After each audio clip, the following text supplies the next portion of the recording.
आङर वढे शहीदनि में शामिल थियणु या आङर वढे शहीदनि में शामिल थियो आहे। यानी शॉर्टकट इस्तेमालु करे कंहिं अहदे ताईं पहुचणु ऐं सस्ती शोहरत हासिलु करे मशहूरु थियण तरफ़ हिन चवणी या पहाके में इशारो कयल आहे। आए ओछण त आहे सी, न आहे ओछण त नाहे सी। मतिलबु त ओढ़ण लाइ ओछण आहे त सी आहे, पर जे ओछण कोन्हे त सी बि कोन्हे। मतिलबु त जिन वटि ओढ़ण लाइ कुझु बि कोन्हे उन्हनि खे सर्दी या थधि कोन लॻंदी, पर जिन वटि तमामु घणो हूंदो तिन खे ॾाढो सीउ बि लॻंदो।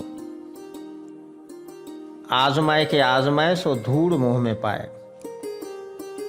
हीउ बि पहाको आहे, यानी सचे दोस्ती कॾहिं बि परख कोन वठिबी आहे ऐं जंहिंखे अॻु आज़मायो हूंदो आहे या आज़माइश हेठि अची वियो हूंदो आहे तंहिंखे वरी आज़माइणु न खपे।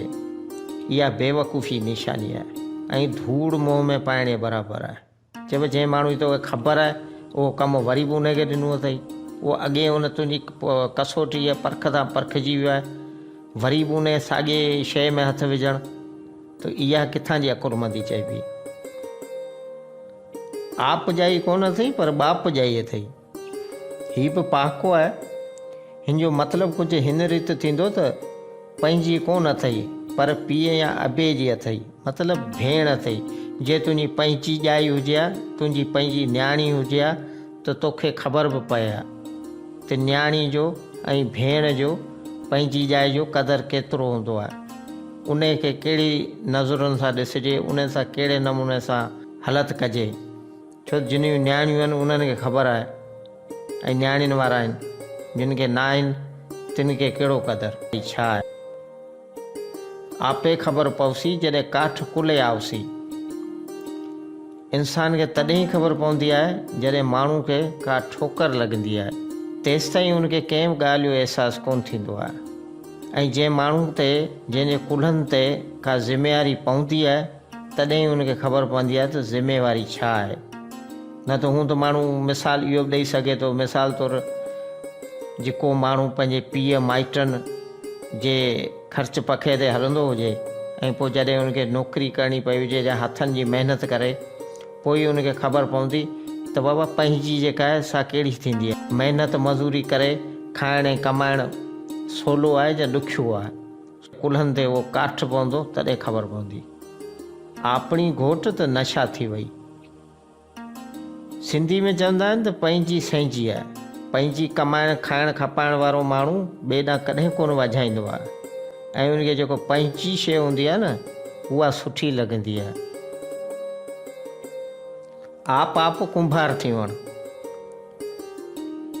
मतिलबु त जंहिं शइ मां ॼाण हुजे उन में ई हथु विझिजे ऐं हर कम में टुंबिजी पवणु न घुरिजे ऐं हरूं भरूं जो पाण खे कारीगर सॾराइणु ऐं पाण पढ़ाइण मां को बि फ़ाइदो कोन थींदो।